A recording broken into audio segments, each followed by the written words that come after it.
Nature is God, God is nature. क्या भगवान सिर्फ मंदिरों में है या फिर उस हवा में भी है जिसे हम हर सेकंड सांस के रूप में अपने अंदर ले रहे हैं? क्या भगवान उस पानी में है जिसे पीकर हमारा शरीर जीवित रहता है? क्या भगवान उस पेड़ में है जो बिना हमसे कुछ मांगे हमें ऑक्सीजन देता है? और क्या भगवान उस पौधे में भी हो सकते हैं जिसे हम सिर्फ एक जंगली पौधा समझकर पैरों के नीचे कुचल देते हैं?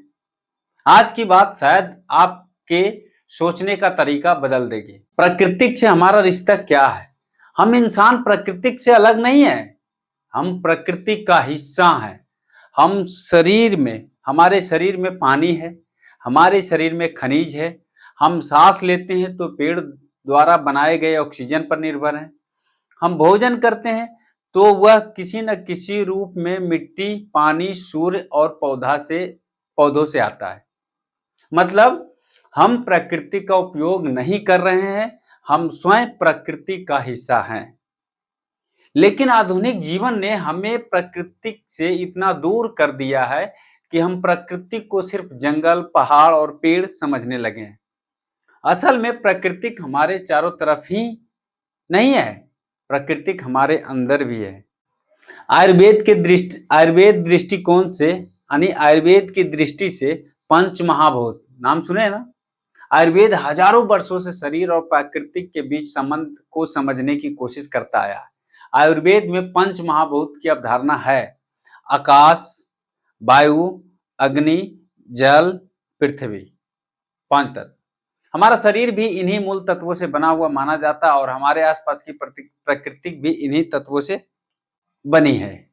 इसलिए आयुर्वेद का दृष्टिकोण केवल बीमारी को दबाने का नहीं है, यह शरीर, आहार, दिनचर्या, वातावरण और प्रकृति के बीच संतुलन को भी महत्व देता है। यही कारण है कि आयुर्वेद में पौधों को केवल दवा के रूप में नहीं देखा गया, उन्हें प्रकृति के एक महत्वपूर्ण हिस्से के रूप में समझा गया है। पौधा सिर्फ पौधा नहीं है। अगर आप किसी पौधे को देखते हैं और कहते हैं यह तो एक साधारण पौधा है, लेकिन एक हर्बलिस्ट की नजर से देखिए, उस पौधे की जड़ है, तना है, पत्तियां हैं, फूल है, फल है, बीज है और इनके अंदर हजारों प्रकार के प्राकृतिक रासायनिक यौगिक हो सकते हैं। इन्हें हम फाइटोकेमिकल्स, पौधों में पाए जाने वाले जैव सक्रिय रासायनिक घटक कहते हैं।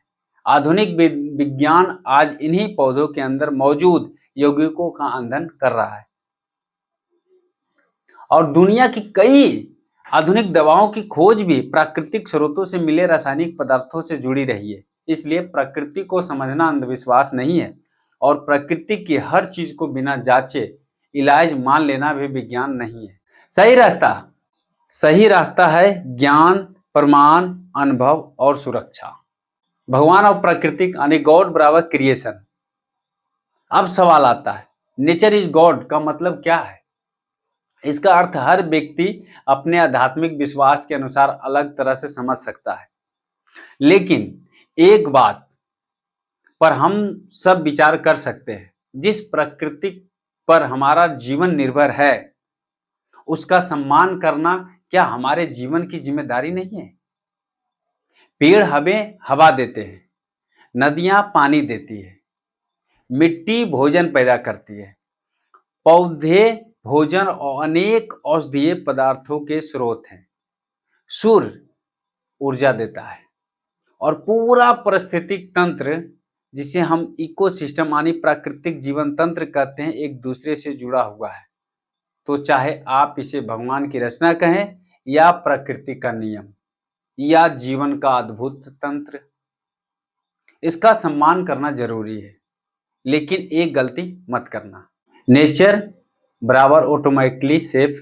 मैं एक हर्बलिस्ट के रूप में मैं आपको एक बात बहुत स्पष्ट कहना चाहता हूँ, प्राकृतिक है इसलिए हर चीज सुरक्षित है, यह सोच गलत है।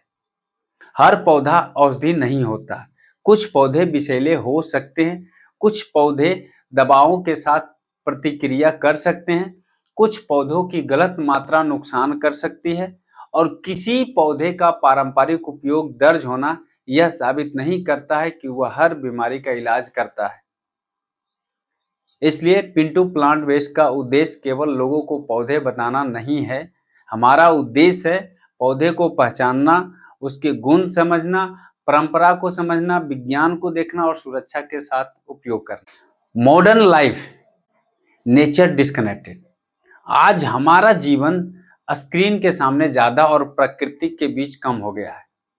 हम घंटों कमरे में रहते हैं, प्राकृतिक रोशनी कम मिलती है, शारीरिक गतिविधि कम हो सकती है, प्रोसेस फूड बढ़ गया है, तनाव बढ़ गया है और प्रकृति से हमारा संपर्क कम होता जा रहा है।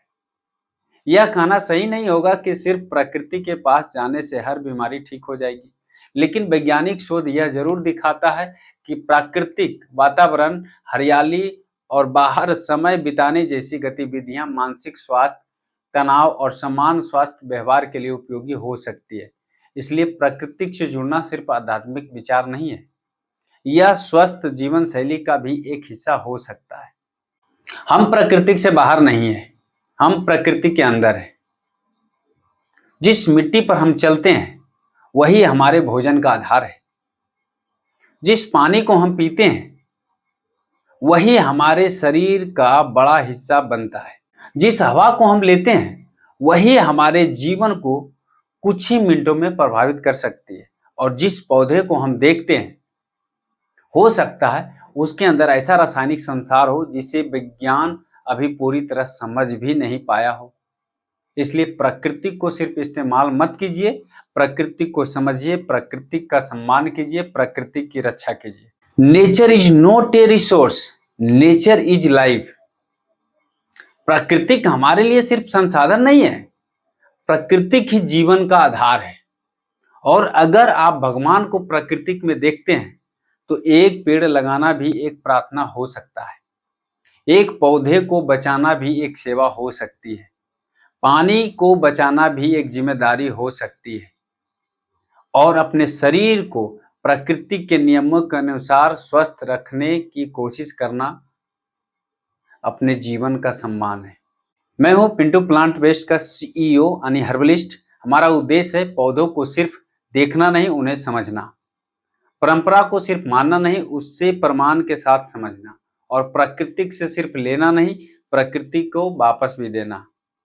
अगर आप भी मानते हैं कि नेचर इज गॉड और गॉड इज नेचर तो कमेंट में लिखिए। मैं प्रकृति का सम्मान करता हूं और इस वीडियो को उस व्यक्ति तक जरूर पहुंचाइए जिसे प्रकृति से फिर से जुड़ने की जरूरत है। यानी प्रकृति को समझिए, प्रमाण के साथ अपनाइए। धन्यवाद।